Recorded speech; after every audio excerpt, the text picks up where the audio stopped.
Donald Trump lost the 2016 Iowa caucus to Ted Cruz, a night that Mr. Steyerwalt remembers well, because he lost the evangelical vote. Trump told our reporter Libby that he learned a lot from that loss.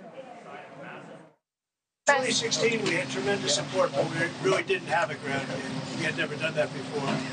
And we had a group of people, but they weren't really a ground game. We were doing very well in terms of popularity. We learned, actually, a lot from Iowa. Evangelicals now love Trump from Axios. Tectonic shift in power. How MAGA pastors boost Trump's campaign. And from the Washington Post, ordained by God. Trump's legal problems galvanize Iowa evangelicals. The three counties we're going to be watching closely, Sioux, Dubuque, and Potawatomi. All three are areas Trump wants to win big, but DeSantis has made a strong push in those counties. Let's look at it a different way.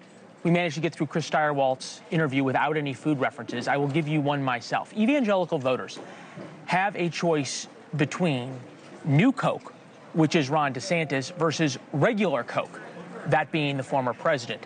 Former Arkansas Governor Mike Huckabee won Iowa in 2008 by cornering the evangelical vote and joins us now.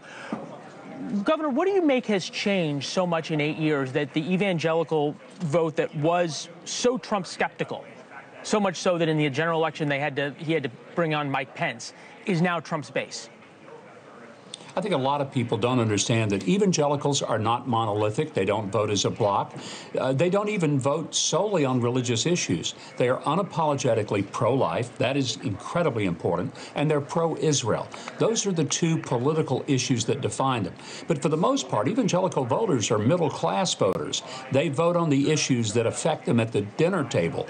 They vote on groceries and gasoline like everybody else. But those other issues are important. Donald Trump, in his presidency, won evangelicals over, not because they thought they were going to be seeing him in church on Sunday. They knew they weren't. But he got things done that mattered to their community, and I do believe that that's why he's going to have a great night tonight in Iowa. What do you make of this messianic-like view by evangelicals of Donald Trump? So much so, and look, to be fair, anybody who's viewed as a messiah by his followers is going to play into that a little bit. But they embrace it as well. At the rally I was at on Sunday, he played a video that had been made. It's a theme of Paul Harvey's "So God Made a Farmer, So God Made Trump." Take a look. And on June 14th, 1946, God looked down on his planned paradise and said, "I need a caretaker." So God gave us Trump. God said, "I need somebody willing to get up before dawn, fix this country, work all day, fight the Marxists, eat supper, then go to the Oval Office and stay past midnight at a meeting of the heads of state." So God made Trump. So God made Trump. I would look at that with tongue-in-cheek. Here's the thing. Evangelicals don't believe Donald Trump is the Messiah.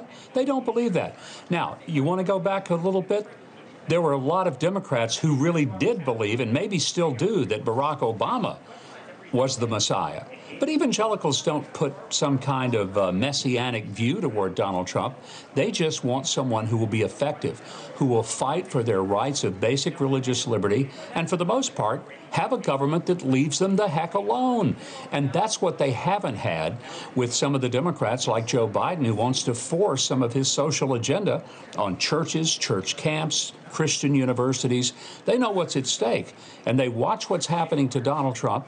They look at Joe Biden's administration using the full force and levers of the government to quash anyone who disagrees with the official party line of the Biden administration, and it scares them. And they think that the one person who will stand up and fight back is Donald Trump. It's really pretty simple. Is there an issue here of fighting back or fighting for? Because there's a difference, right? Because Trump will tell you the Biden administration is coming after all of you, and I'm just standing in the way. And he spoke to that at the rally yesterday. Take a listen. These caucuses are your personal chance to score the ultimate victory over all of the liars, cheaters, thugs, perverts, frauds, crooks, freaks, creeps, and other quite nice people.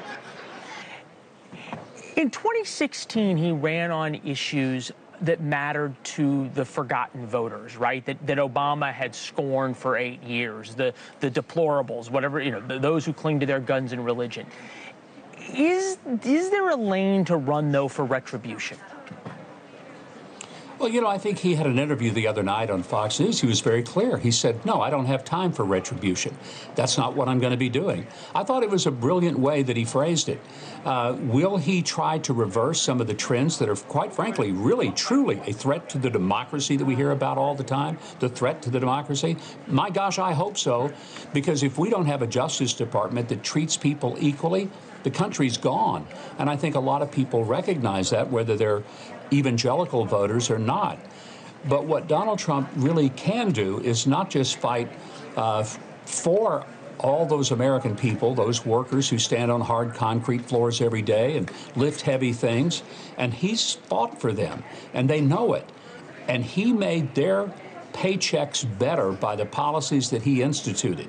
People don't forget that, and they know what it costs to buy Governor, bacon, bread, I'm told and your today. shot is going to go to black in about 15 seconds because you are an in-demand man, especially on caucus night in Iowa. We're going to let you go. We thank you. We'll talk along the way, sir. Thanks for watching. Go to joinnn.com to find NewsNation on your television provider. And don't forget to click the red subscribe button below to get more of NewsNation's fact-driven, unbiased coverage.